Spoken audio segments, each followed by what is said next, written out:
ఈ రోజు ఈ వీడియోలో హిట్ లిస్ట్ అనే ఓ థ్రిల్లర్ మూవీ గురించి మాట్లాడుకుందాం.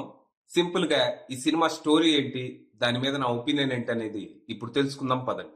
ముందుగా ఈ సినిమా స్టోరీ ఏంటంటే, ఈ సినిమాలో మన హీరో విజయ్ ఓ సాధారణ మధ్య తరగతి కుర్రాడు. ప్రస్తుతం ఓ టెక్ కంపెనీలో సాఫ్ట్వేర్ ఇంజనీర్ గా పనిచేస్తూ ఉంటాడు. అవటానికి యూత్ అయినా మనోడికి ఇల్లు ఆఫీస్ తప్ప వేరే యావ ఉండదు. పొద్దున్నే లేచామా, తిన్నామా, ఆఫీస్కి వెళ్ళామా, మన పని మనం చూసుకున్నామా, ఇంటికి తిరిగి వచ్చామా, తిన్నామా, పడుకున్నామా, ఇంతే. అమ్మాయిలు, వ్యసనాలు, పబ్బులు, పార్కులు ఇలాంటి వాటన్నిటికీ మనోడు దూరం. తన గురించి బాగా తెలిసిన వాళ్ళు మనోడిని పప్పుగాడు అంటారు. పెద్దగా పరిచయం లేని వాళ్ళు అబ్బో కుర్రా డీసెంట్ కొన్నాడే అంటారు.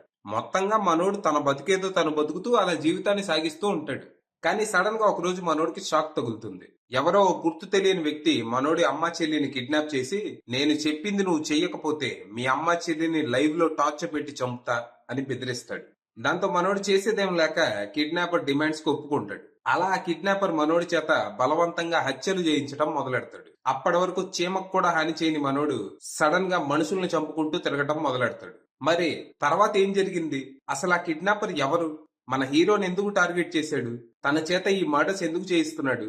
ఇంతకీ మన హీరో చంపుతున్న వాళ్ళు ఎవరు? సిటీలో ఇంత జరుగుతుంటే పోలీసులు ఏం చేస్తున్నారు? వాళ్ళ ఇన్వెస్టిగేషన్ స్టేటస్ ఏంటి? ఇలాంటివన్నీ మీరు సినిమా చూసి తెలుసుకోవాలి. ఇక ఈ సినిమా ఓకే టైం పాస్ అనేలా ఉంది. అంటే అక్కడక్కడ కొన్ని థ్రిల్లింగ్ మూమెంట్స్ బాగానే వర్కౌట్ అయినాయి, కానీ ఓవరాల్ గా మూవీ మాత్రం చాలా ప్రెడిక్టబుల్ గా ఉంది.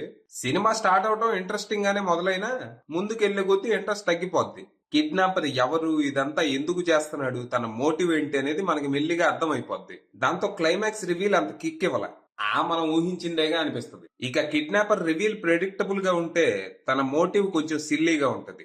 ఏదో తన ఫ్లాష్ బ్యాక్ ని కోవిడ్ పాండమిక్ బ్యాక్ డ్రాప్ లో సెట్ చేసి ఏదో ట్రై చేశారు గానీ అది అంతగా వర్కౌట్ కాలే. కిడ్నాపర్ రివీల్ అండ్ మోటివ్ అంత ఇంపాక్ట్ఫుల్ గా లేకపోయినా తను వేసిన ప్లాన్ బానే ఉంటది. దాని వల్లే మనం సినిమాని చివరి వరకు చూడగలుగుతాం. ఓవరాల్ గా ప్రెడిక్టబుల్ బట్ డీసెంట్ థ్రిల్లర్ అనొచ్చు. ఇక ఇందులో ఉన్న పాజిటివ్స్ విషయానికి వస్తే పర్ఫార్మెన్సెస్. విజయ్ కనిష్క బాగా చేశాడు. అమాయకుడు హంతకుడుగా మారిన విధానాన్ని కన్విన్సింగ్ గా పోర్ట్రే చేశాడు. ఇక ఏసీపీగా శరత్ కుమార్ గారు తన పవర్ఫుల్ ప్రెజెన్స్ తో ఆల్మోస్ట్ సినిమా మొత్తం డామినేట్ చేశారని చెప్పొచ్చు.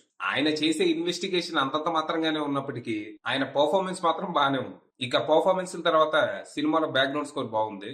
సినిమా మూడ్ ని బాగానే సెట్ చేసింది. ఇవి కాకుండా ఇందాక చెప్పినట్టు కొన్ని థ్రిల్లింగ్ మూమెంట్స్. ఇక నెగటివ్స్ విషయానికి వస్తే హైలీ ప్రెడిక్టబుల్ స్క్రీన్ ప్లే.